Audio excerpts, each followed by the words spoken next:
Go ahead. Thank you, Evgeny, and hi everyone.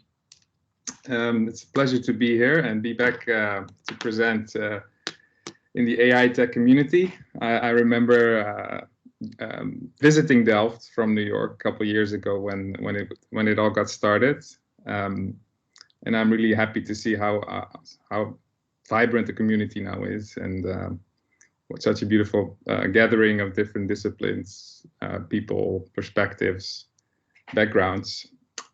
Today I'm going to be presenting about hard choices in artificial intelligence. This is a project that I started back in New York, working with some friends from Berkeley, where I did my PhD, a political philosopher, Thomas Gilbert, and a operational in industrial engineering fellow called Jonathan Mintz. And this work is really kind of a culmination of a longer trajectory where I used to study in Delft. I graduated in Delft in 2010 as in systems and control, started in mechanical engineering. And then I was quite kind of restless and curious to understand other parts of society apart from academia. I worked as a management consultant for a couple of years, and I realized how organizations were struggling with the advent of data, using data for decision making. I encountered a lot of political controversies or issues within organizations, but also saw how different parts of the organizations didn't really have a common language to talk about the opportunities, but also the risks related to these new opportunities. And I went back partly because of that, and partly because I loved doing research. I went back to academia, and in Berkeley, where I did my PhD, I worked on various issues of data-driven monitoring and control. And I also started to look at the ethical and social implications of automation, data-driven decision-making, AI, as we call it now. Yeah, what I learned through the projects that I did, some of them were in systems biology, so building data-driven models for biologists, where I saw that they were suddenly, with the outputs of my models, they were suddenly asking wildly different questions. And I was quite uncomfortable with that, and I started doing more theoretical research, but also thinking about how my model could go wrong, and working in the energy system on data-driven operations and decentralized control for energy resources. I also saw the importance of working with the legacy systems, the legacy infrastructures, and the political context in which our energy systems are now evolving. I think everyone nowadays is really concerned with climate change and the importance of the energy transition. And so I started to think about how can I weave that into my research, because I like to work to learn about these normative challenges. It took a while. I started working across campus in Berkeley, and we Thomas Gilbert and I and some others, we started an organization called GEES, Graduates for Engaged and Extended Scholarship in Computing and Engineering, really just meant to bring different disciplines together on these issues of technology and society. And we have had a lot of emphasis on AI systems over the last years. And Tom and I and Jonathan, we then worked on hard choices. And the subtitle was the title that you saw in the calendar invite, Towards a Systematic and Realistic Practice for Developing Safe and Democratically Sound AI Systems. It's a mouthful. I was planning to integrate two different projects, but I have never actually presented this hard choices work, and it was just too ambitious for me to then like bring it down to a shorter presentation. Hopefully next time I present it, I can do this. So today I'll focus on hard choices. And to start off, I would like to call out the kind of continuing string of safety scandals and failures that we see with AI systems, AI functionality that's integrated in high stakes domains. This is a slide that we built with the AI Now team, back in 2018. Without going into the details, we worked on different reports over the years where we studied all the various phenomena in society, societal implications with AI systems in all kinds of domains. And I had the pleasure to work with a wildly multidisciplinary team. Did a lot of work also in law and policy to understand how governments are adopting AI systems. And my role was more of the engineer, trying to translate what was happening in the technical realm. So these reports are a really good, I think, place to go if you're interested in a broader perspective on how these systems are affecting society, how they go wrong, and what we might do about that. So yeah, for me, safety then is not just thinking about physical safety as you might do maybe as a roboticist, which was typical for me as I developed myself as an engineer. But more broadly, I would like to think or pose a question of like, how do these systems go wrong? Like, how do they make mistakes or errors, and how does that affect the broader fabric and people that are interacting with or affected by the system? And to do that, it's easy to have some examples. So I'll have a lot of emphasis on examples today. I might speed up at some point, but I'd like to quickly go over 3 of them. So the first one will be around autonomous vehicles. Here we see the fatal crash of the Uber self-driving car during testing. And there was a pedestrian with a bike walking across the road that unfortunately was hit by the car, was not detected. And when we think about autonomous vehicles, what we see a lot of energy and a lot of like discussions over the last years have revolved around, and especially in the technical work in the AI safety domain and value alignment domain, has revolved around ethical implications in terms of trolley problems. So should I divert the trolley or the autonomous vehicle for the sake of saving, let's say, a larger group of people or an elderly woman, or hurting a smaller group of people, or in this case, a young child? Or should I not do that? So this has been a kind of subject of philosophical debate across different traditions, including Kantian ethics and utilitarianism. And this thought experiment assumes deterministic dynamics, discrete action space, complete control over the agent and the environment in terms of completely or exhaustively well-defined objects. And based on this tradition, there's a kind of strong desire to build ethics into the AI system or autonomous vehicle, or build safety into the system. And unfortunately, the trolley problem doesn't do a good job at capturing the reality of choices that are faced by a developer that is building a system. And indeed, last week we had Nico Croce from Deepen AI here in the Agora, talking in this seminar and reflecting about the many normative challenges related to developing perception for autonomous vehicles. And Nico distinguished between 2 different approaches for using AI to detect objects and dynamic situations on the road. And so he mentioned approaches that use high-dimensional deep learning architectures and large quantities of less structured data to learn perception capabilities, also called deep automotive perception.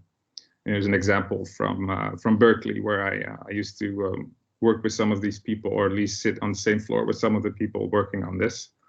And these approaches have to figure out themselves what information and patterns they need to keep track of in order to adequately judge dynamic traffic situations. And due to their high dimensionality and complexity, such approaches are intrinsically difficult to be interpreted, and I would argue they're inscrutable in a way.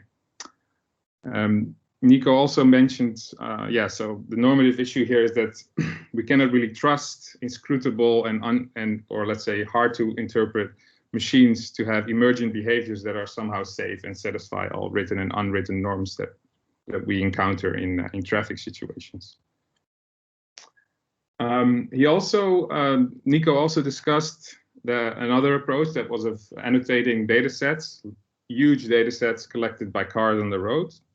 And here the idea is to have humans label as much as possible different objects and dynamical situations.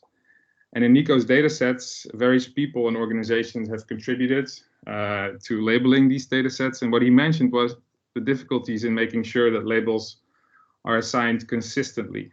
So he had an example talking about some people labeling children as children, while others labeled children as people or human beings, adults in the same category. And I hope that it's clear that determining whether cars should behave similarly or different for children versus adults is a hard choice to make, and one that should be made with caution and involve the appropriate stakeholders to determine any viable norms and solution strategies, and to anticipate and determine what acceptable risks are. So here the normative issues that I see is that we are redefining public space by determining the information that cars collect and the processes and how they process this information towards the inputs for their control. And the developers cannot and should not make these decisions on behalf of all of us. So coming to terms with these normative complexities, some leaders in AI are implying that such choices can be made on behalf of citizens, while suggesting that the responsibility for safe interaction with autonomous vehicles should also lay on the shoulders of pedestrians and bicyclists who can be educated. So here's a quote from Andrew Ng, who is a leader in the field of machine learning and has done a lot of is doing a lot of entrepreneurial work. This is in the context of Drive AI, which was a startup that he was involved in. And he says that it's unwise to rely exclusively on AI technology to ensure safety. Instead, the self-driving industry also has to think about the people who will be outside the vehicle, which is why we will be undertaking community-wide education and training programs where we operate. And they made these cars, they took the obvious colors, although I like the color orange, but in this case, they took very, very vibrant colors to make sure that people would see that that this is a special car. And there's a lot of naivety in it, but also I think interesting work in it. But you can see some assumptions that he's making that I think is problematic. I think it's tricky to offload responsibility to humans too quickly, and I don't think that AV companies have the right incentives to lead efforts like this to train local communities and in effect redefine public space. I think last thing I want to say is that it's contrasted to the trolley problem. This approach embraces the lack of formalization of AI safety and instead imposes the flaws of the system onto human traffic participants, or at least runs the risk to do so. So that's the first example. Second one is a bit closer to home. This is a photo from our parliament, the Tweede Kamer, where you see family members that were families that were affected by the toeslagenaffaire, the benefit affair, which was the main reason why our former cabinet resigned. Here you see our prime minister biking to the king to offer the resignation for the cabinet. And this has been labeled the biggest human rights violation since the Second World War that took place on Dutch soil. And what we know is that algorithms played quite an important role in determining whether someone was fraudulent or not. So these families there were more than 20,000 families that were labeled as fraudulent, that were asked to pay back large amounts of benefits related to childcare, and many of them went broke, lost their homes, were stopped on the highway had to give up their cars. People committed suicide, and we don't even know half of all the tragedies that occurred here. Why do I bring up this example? Because AI systems did play a role. It's not just about AI systems. It's also about the way that we build laws and how we execute them more broadly. But we know that there was a risk model involved. And this risk model most likely was built in the context of the system risk indication, SIRI in short. And here you see a figure that shows like how different data from different departments was combined into an investigation bureau that then was building risk models for individual households. And these risk models were most likely they were used in the benefit context of benefits. And what also happened last year was that this whole system for risk indication was ruled as violating human rights and was basically halted by the courts in the Netherlands after a coalition of different organizations and Dutch people started a strategic litigation against the state. And what's interesting here is that, and I will just read it up, is that the court found that the SIRI legislation in no way provided information on the factual data that can demonstrate the presence of a certain circumstance, for instance, a benefit fraud. So in other words, which objective factual data can justifiably lead to the conclusion that there is an increased risk. Put it in simpler terms, the inputs of the machine learning model that was used are no legitimate basis for detecting fraud. And there was also no legal basis available to say that those data should be gathered, put together, and form the input to a model of such sort. So what we also see here that the exchange of information across departments is highly controversial. And there are likely many other cases that might pop up over the years to come. And the government is really struggling to figure out whether they can come up with laws to kind of legitimate the practices that they already are putting in practice. It's really problematic. And there's also no or little transparency given on how these models actually work. Not even the judges did have access to these models and couldn't really distinguish how they worked. The third example I want to bring relates to social media. And here we see children, refugee children that belong to the Rohingya Muslim minority in Myanmar. And we all know that there was a genocide that's played out there over the last years. And that social media had a role to play in this. So here we see a quote from a recent article from MIT Technology Review, fantastic journalistic work by Karen Howe. And I'll again read it up. So here we see that the models that maximize engagement also favor controversy, misinformation, and extremism. Put simply, people just like outrageous stuff. Sometimes this inflames existing political tensions. The most devastating example to date is the case of Myanmar, where viral fake news and hate speech about the Rohingya Muslim minority escalated the country's religious conflict into a full-blown genocide. Facebook admitted in 2018, after years of downplaying its role, that it had not done enough to help prevent our platform from being used to foment division and incite offline violence.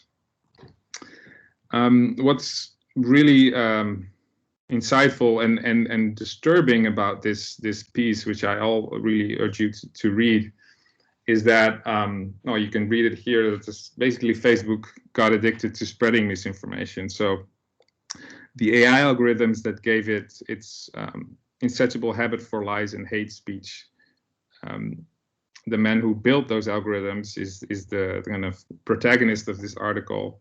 He's not able to fix them. And what you see in this article is that there's such a focus on growth, profiteering, and a resulting lack of proper democratic deliberation about serious safety concerns. And instead, Facebook has organized a form of internal politics that prevents the addressing of the role of AI systems in perpetuating hate speech and misinformation. Put more depressingly, Karen Ho's investigations show that the advent of fairness metrics and approaches, issues of addressing bias in AI systems, first happened to narrow the mitigation of harm to the prevention of discrimination, which is, of course, still an important set of problems. But this was narrowed only to fairness and bias in an effort to prevent regulation and to sideline the role of AI in polarization and misinformation, which you could say is a different category of problems. And second, these fairness approaches were also misused to rationalize accusations of anti-conservative bias. So it was used as a kind of an argument to say that we should. It was used in a way to basically support the spread of misinformation, to make sure that that the information that comes from the, let's say, extreme right is balanced with the amount of information that comes from the other side of the spectrum, and thereby systematizing behavior that rewarded misinformation instead of helping to combat it. So in other words, the role of AI systems in misinformation and incitation of offline violence is just systematically denied. There's no team of people that's given the job to really work on that problem. So here again, we see a move towards framing normative issues of algorithmic harm and responsibility that are inherently political and lack a negotiated definition, to cast it more as technical problems, which can be diagnosed and solved with a set of technical tools. So the normative issues we see here is that I mentioned some of them already. I think I've mentioned all of them already. So just flash them here for you. So now I've covered 3 examples. So what do we see in these examples, or what do I see, and what questions? These are more informal kind of questions or statements. First is that you can't necessarily bake safety into a system or learn your way out of an unsafe situation, even if you're powerful and have all the data in the world. You can't reframe safety problems unless you're very powerful, like we saw for Facebook. You can also hand them off to others. And we'll see, because if you're very powerful, you might still be able to do that. But these are the kind of normative dilemmas and also the kind of behaviors we see that I think we have to counter, that we have to address properly. And if we do a good job, I think we can come up with much better technical work or socio-technical work to resolve or to address safety, puts proper safeguards on these systems. So what is needed? So the focus I'm putting is to work towards a broader systematic or systemic view of AI systems to understand how they are situated in and reshape their context of application. And that includes and transcends the technical logics and fixes of the model or algorithm, and engages with normative dimensions in which technical choices are made, but also with the socio-technical infrastructures and the political economy that these systems rely on. The other thing is that I won't go into much. I won't go into the concrete problems part that I mentioned in the abstract, but I am also working on realistic and looking at AI systems failures and working towards a realistic and ongoing conversation about these failures and the plurality of safety implications that these failures have on different stakeholders, people, and communities. Yeah, and that includes explaining errors and failures, not just in terms of physical safety. So look at the Facebook example, look at what happened at the US Capitol a couple of months ago. And also understanding errors not just as arising from insufficiently refined representation of the context, but also as a possible result of fundamentally incompatibility, or what we will call normative indeterminacy, which is what I will focus on today. So the research questions that go with that are listed here.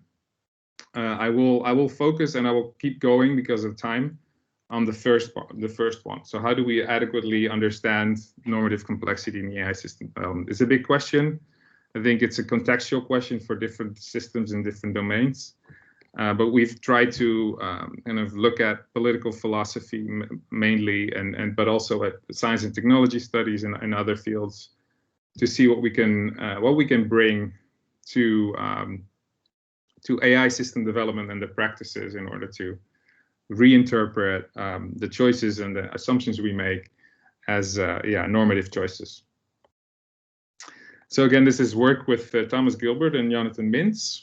And to start off here, I would like to bring up the Psoriasis Paradox. The idea here is, or the question is, how many grains of sand do I need to take away from a heap of sand for it not to be a heap anymore? Do I need to keep going? Is this still a heap?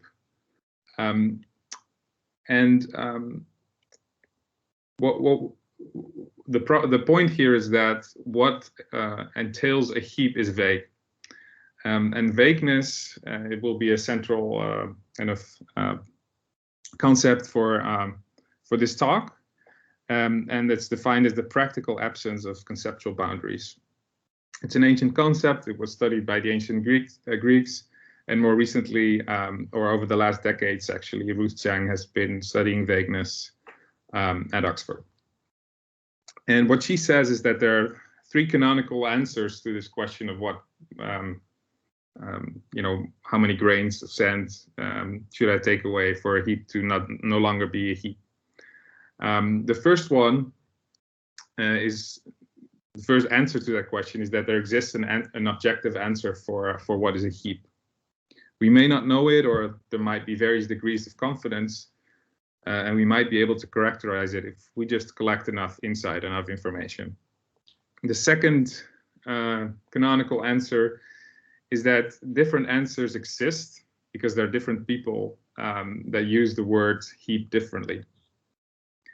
And this is called, it basically means that it's semantically indeterminate, and there's a constrained set of communities that necessitates consensus or coordination to see if a common norm can be determined. The third canonical answer is that there is no answer for that question, as what entails a heap is intrinsically vague. So let's not bother finding an answer. It's vague. And so what I'd like to do now is to bring this concept of vagueness and these different canonical lenses to safety, and particularly safety in AI systems. So I want to go back to autonomous vehicles. And as I hinted, in traffic, there's a plethora of normative issues and normative aspects, norms and values that we have agreed upon either explicitly or implicitly to make sure that we stay safe.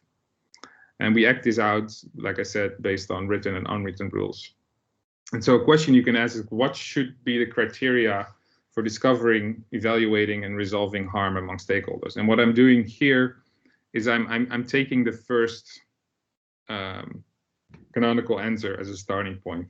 So let's look at traditions that have said, okay, there exists an answer to this question, an objective answer. Because that's what I would argue quite a dominant perspective within AI safety and within engineering more broadly. So what should be the criteria for discovering, evaluating, and resolving harm among stakeholders related to, let's say, autonomous vehicles? So here we look at a tradition or some work, actually recent work, that's become quite popular in the AI safety community, which looks at machine ethics as dealing with normative uncertainty. So the work by William McCaskill defines metanormativism basically an idea where you collect information and learn policies to incorporate and act accordingly to a plurality of norms. The idea there is that you can articulate, if you have various different norms and various different approaches that you can to address these norms, you can articulate second-order norms, so like meta-norms, that guide how one should act when multiple appealing moral doctrines are available. And the assumption is that there exists a clear positive value relationship between available ethical actions. One must be unambiguously better, worse, or equal to the other.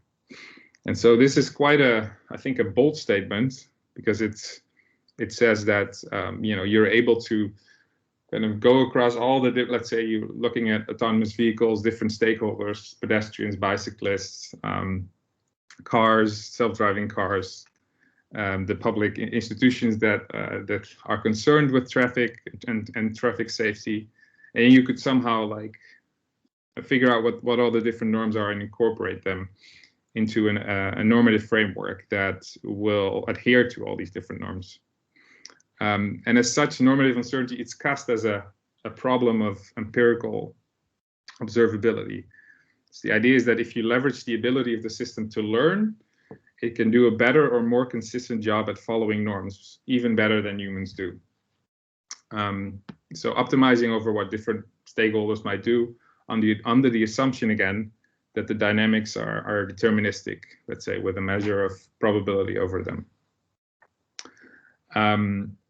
And so this was one important starting point for our study. And now I list two challenges with metanormativism. First is that it's a static perspective. It looks at the world as a kind of a static ecosystem where you have these different norms and somehow wants to kind of understand them, discover them, and encode them into the system. However, there are social dynamics and power relationships. These are omnipresent. And when you start to engage with these social systems, these dynamical social systems, where you have, say, different stakeholders that might have some implicit hierarchy of expertise and domain trust. And if you start intervening at one level, even if you're just collecting data or just observing it, you are affecting the other layers. We know this from social scientists. They call this performativity.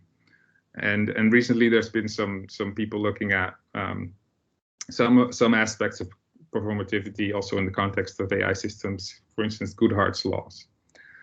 And takeaway is that if you're observing the world, you're also in a relationship to that world. So regardless of your entry point, you might have an API, you might have a historical data set, or even just a set of traditional norms. These views, or these views that you take on, are not neutral. They have been developed and shaped by this hierarchy of expertise. And as such, there is a sense of responsibility that presents the frame of metanormativism, because aggregating and resolving norms also means that you're reshaping them. And so, yeah, that's just an image to let you think about that challenge for a bit. The second problem is that it ignores conflicting values. It says it can resolve different conflicting values or hard choices. So an epistemic meta-ethic imposes a boundary and inherently strikes a trade-off between values. And we know that oftentimes there are we encounter value conflicts when we start building a system.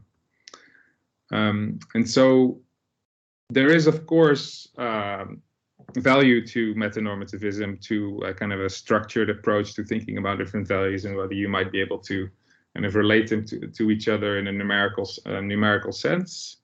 But probably you would need some kind of structure and some kind of like limited complexity. So the value of the approach is proportionate to the applicability of the situation, not so much in terms of how much normative uncertainty we can resolve with it, but more in terms of the worthwhile inaccuracies of such a system and the acceptable levels of ignorance that come with it. And so what we'd like to do, what we do in the hard choices paper, is expand this definition of to go from normative uncertainty towards normative indeterminacy. And here we also build on some of the ideas from the philosopher Ruth Chang that I mentioned earlier. And the idea is that you cannot merely discover or encode social norms in a system. You're also making them by choosing the practical conditions under which AI tools are being developed. Yeah, so developing safe AI is also, and often primarily, it's about developing the appropriate practices that affirm different value commitments to keep a system safe. And a lot of that kind of work of safeguarding systems and organizing, systems in practice happens behind the scenes. It doesn't really surface much in circles of, artificial intelligence research, AI safety.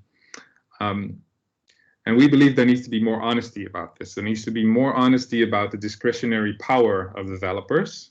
So, oftentimes, or I would argue almost always, there are more ways to develop a system. And we don't have to control an AV in any particular way. And you're choosing to do it in a certain way because it seems legitimate. And that has to be justified. It's not something discoverable by more accurately observing the domain and data available to you. So that brings me to, again, back to the three canonical lenses. And these are now labeled as follows. So first, epistemicism. So epistemicism, again, see these as like, before I go into it, see these as like different responses that maybe as a researcher, maybe you gravitate towards one of them. Maybe you combine different. This is really meant more conceptually. So the first one, and I would say this is where metanormativism definitely fits in, is epistemicism, which assumes that there's a single observable boundary for harm, but we don't precisely know where it is. Maybe we could hire psychologists to determine experiments to elicit people's distinct experiences or expectations of safety, so that we can determine where the boundary is. And some AI safety researchers have proposed this or are doing this work. Second one is semantic indeterminism. So there are many forms of harm and many ways of talking about harm in different language communities. You could think about legal, engineers, people out on the streets, your grandmother, your nephew. We all think of safety differently, and we have to accept this pluralism in how the kind of languages that we use from day to day. Then ontic incomparabilism is basically that there is no boundary for harm because the real experiences of harm across society are fundamentally vague and incomparable. Let's see. So yeah, it might be an object you deem impossible to define, harm, to define well for an AI system. And depending on perceived safety risks, you could either conclude that the system is just too risky, or in fact, it might be valuable to experiment with it so that you can shed some light on the phenomenon.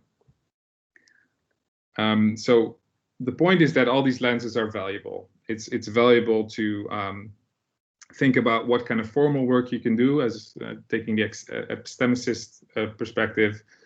It's important to understand what kind of, for instance, legal basis there already are that we have to take into account to make sure that systems adhere to the law, or also understand if there are new safety risks, like what kind of legal basis we need to actually protect systems from causing harm in society.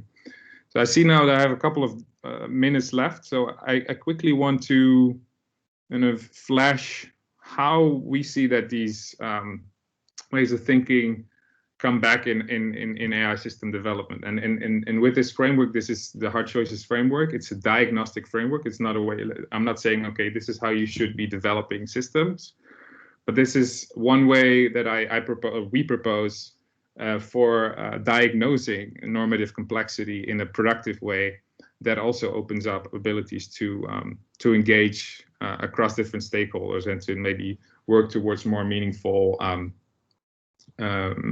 definitions or approach, like definitions of safety and ways to deal with safety risks. So we distinguish like typical work that you do during design, where you featureize, you figure out what kind of features am I using literally in your machine learning model, but also more broadly, like what kind of features do I need in my engineering design. And one of the things that can go wrong there, what we say is jaywalkerization. So this is the idea that there are only certain kinds of safety that you're taking into account when you're in certain ways that my car might hit a pedestrian, and there are certain ways that you are kind of accounting for and making sure that that you prevent. But when you're doing that, you're effectively deciding how society should kind of wrap itself around the AVs, right? And one historical reference there is that of jaywalking. So jaywalking was kind of an idea that came from automakers. They invented the crime of jaywalking, and there were actually large campaigns to stigmatize jaywalking before it was actually made illegal. And you know, in a similar way, I think we can think of AVs and the way that we featureize them and the way that we formalize safety, having potentially major effects on the kinds of behaviors that we might need from bicyclists, pedestrians, and others on the road in order to have the system function properly. That's was one example. I've made other examples for, in this case, the next phase is optimization, which talks about potholes. I will not go into that, unfortunately. Then we talk about integration, where we have some work, or we're working on thinking about moral crumple zones. It's work by Madeleine Claire Ellish. And then we kind of highlight the importance of defining the stakes. And as an engineer, you shouldn't just be thinking about designing, training, and implementing your system, but you should start with bringing around the table the different stakeholders to properly understand the normative complexity of your problem and who you should work with in order to address it. Yeah, I'm going to wrap up now, Evgeny, in 1 minute. So yeah, hard choices, once more, it's a diagnostic framework. The questions that we ask to acknowledge and respect normative indeterminacy can help to, we believe, can help to democratize the development of systems. And we propose the development of channels for dissent throughout the development, integration, and life cycle of these systems. Yeah, we've worked based on the work by political philosopher Elizabeth Anderson. I'll just flash this slide just for a second, but the idea of dissent is to hold or express opinions that are at variance with those commonly or officially held. And we are currently now actually working, for instance, in conversation with a city who would like to conceptualize what dissent could look like for the kind of processes that they're developing for data science and building machine learning functionality within the city, as an example. And I think that,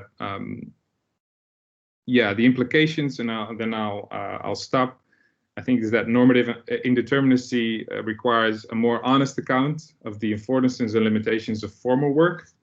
It helps to build bridges, hopefully, between crucial language communities. So how do you integrate engineering, design, and governance? How do you translate legal requirements to design features?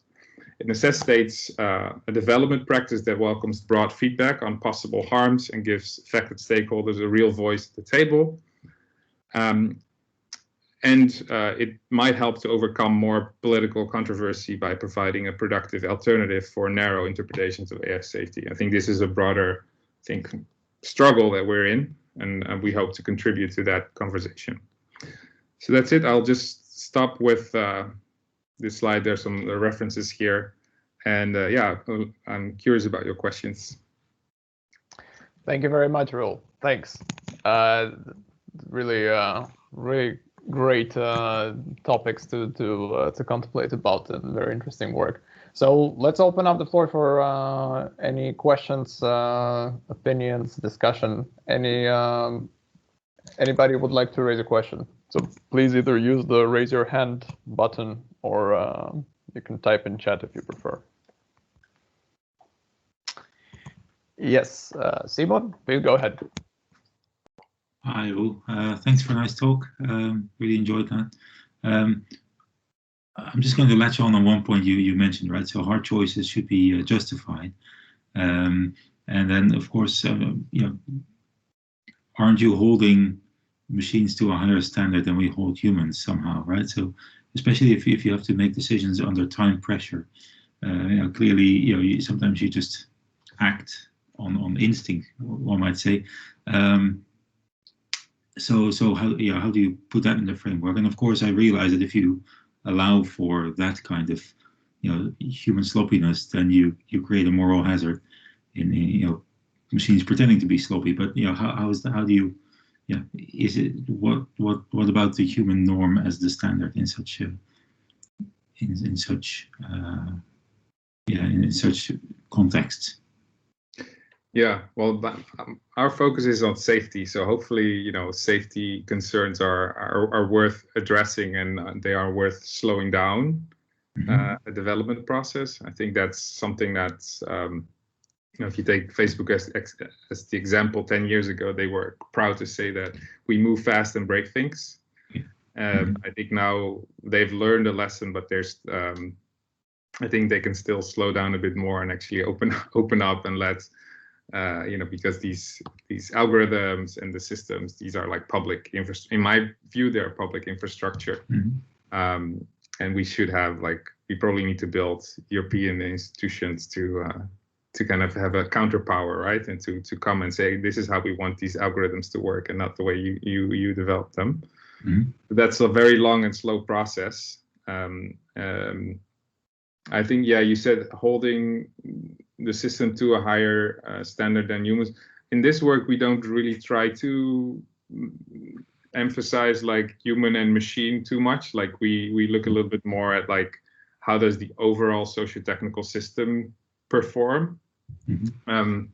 I think the work that I briefly mentioned by Moral Crumple Zones by Madeleine Claire Ellis is also really interesting, looking at the responsibility for when things go wrong. And what you see is that if things go wrong, there's a very strong incentive for, judges, organizations that are involved in resolving what happened to arrive at a human being, right, who's responsible for it. In the Uber case, the lady who was behind the wheel plead guilty. And yes, she was looking at her phone. She should have been looking at the road. That's an obvious mistake. However, how much training did she get? Could they have done other things to make sure that she was behaving properly? How much money did she make? Not so much, right? Shouldn't we make these kinds of test jobs a bit more lucrative, because they're quite risky? And so, these are more the kinds of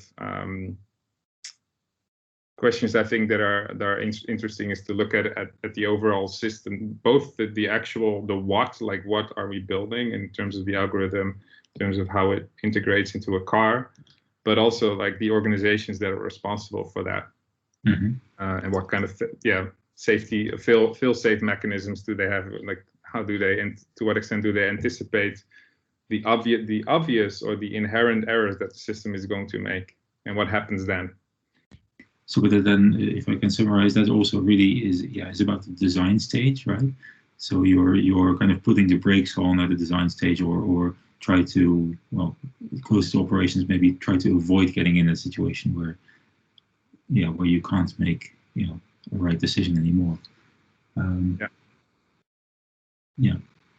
So it'll be interesting to see how that works in a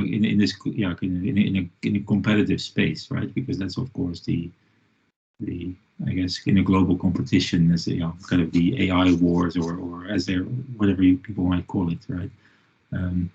There is a tension here into being safe or being first, and especially if you don't control the whole space. Maybe so that is a follow-up question, how you envision that, right? So if you're it becomes a kind of global race to be first. Looking at how could we still be safe?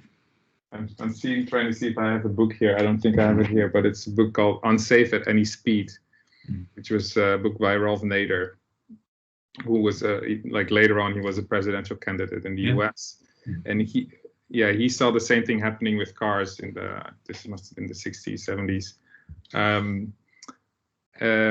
These were flying colossus of thousands of kilograms that flew through public space, and there were no seatbelts yet, right? There were not many safety, no crumple zones yet, those kinds of things. And he went around and he talked with different engineers. And what you see, you see this now again, engineers know that the system is not safe, but the commercial world kind of ignores them, right? At Tesla, various engineers have resigned because they didn't agree with the autopilot functionality, and that has led to various fatal accidents.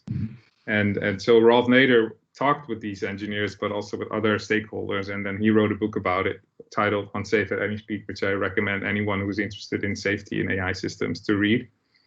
Because that's the kind of work we need. There is a problem in the push for growth and being first, definitely. Thanks. Thank you. Roel, by the way, I can mention, right, that you will have a bit of time after 2 o'clock to stick around. Absolutely. Yeah, so if anybody wants to stick around after 2, you can do that after official part. Kars, I see that you have a question, but would you like to? Sure, Evgeny, thanks. Hi, Roel. Go ahead. That was really interesting. And yeah, the child benefit scandal in particular, I find incredibly disturbing, mainly because of the way that blame was diffused by the various actors that were heard about the scandal, and in my view, they managed to escape accountability by kind of pointing at each other. And so, how do you view those dynamics in light of what you are proposing here, in particular also with regards to dissent? It's not a really specific question, but I'm just interested in how you view that issue of culpability in these socio-technical systems. Well, the Uber example, I think you could have a dark view and say, why did they put someone with not so many means and education into that car, right? She was vulnerable to begin with, and so that's what Madeleine Claire Ellis calls a moral crumple zone. Like someone can take the hit, and it's not, in this case, it's not Uber, right? So that's one thing that she writes about that I really recommend reading if related to your question. In the child benefits affairs, the most disturbing, or one of the saddest moments was when the Minister for Social Affairs, former Minister Lodewijk Asscher, talked about how he got letters from, it was a grandmother who saw that her child and grandchildren, that the family was going off the rails, was like, went broke, had all kinds of issues, and they weren't guilty. And the standard response back then was, like, we cannot go into individual cases, right? And I think so. That's just one response to your question is like, yeah, when we are talking about real safety issues, in this case, it's like it's basically their whole livelihoods were destroyed. You have to look at outliers. You have to look at individual cases. In this case, these were not outliers, right? There were more than 20,000 families somehow. So, yeah, I mean, I'm not a public administration expert or political scientist. I don't understand how that happens, but I think we need a really a push on, we can't ignore these individual cases. We have to put them front and center, and see how we can not just design better algorithms and systems, but also look at the broader context in which these systems are being developed and integrated. Thanks. Any last minute question for the official part? Anybody would please feel free to speak up. We have another minute or so.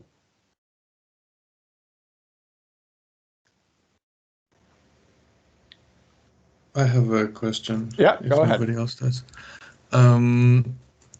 Is there any, or can you think of any potential legal mechanisms for ensuring that these channels of dissent are actually abided by those who ultimately have the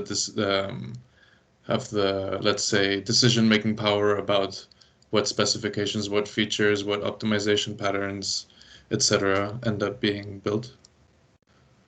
Or is this like a legal gray zone? Yeah, I don't have an example off the top of my head. Yeah, I think this. I had a quote from the court ruling for the Siri case, which is in a way a precedent. It says like you cannot just put a lot of input variables into a model and then assume that, at least that's how I interpret it, right? But like assume that the output is legitimate. But I think we need much more detailed kind of legal analysis of particular this case and other places where this is in the context of bureaucracy and like making choices about household livelihoods. Yeah, I think it's a really fruitful, I think, interesting area where we need to have conversations with people in law and policy, and I think I'm quite hopeful that we can come up with much better formal work that is that integrates things from the start instead of like afterwards. But I don't have good examples yet that I've seen. Thanks. Thank you. Thank you. So you're welcome to stick around for a bit more, but I will close off the official part. So thank you very much for joining everyone today. And Roel, thank you so much for presenting and bringing this to the community. So thank you very much. I will stop the recording now, and but you're welcome to stick around and ask Roel some more questions.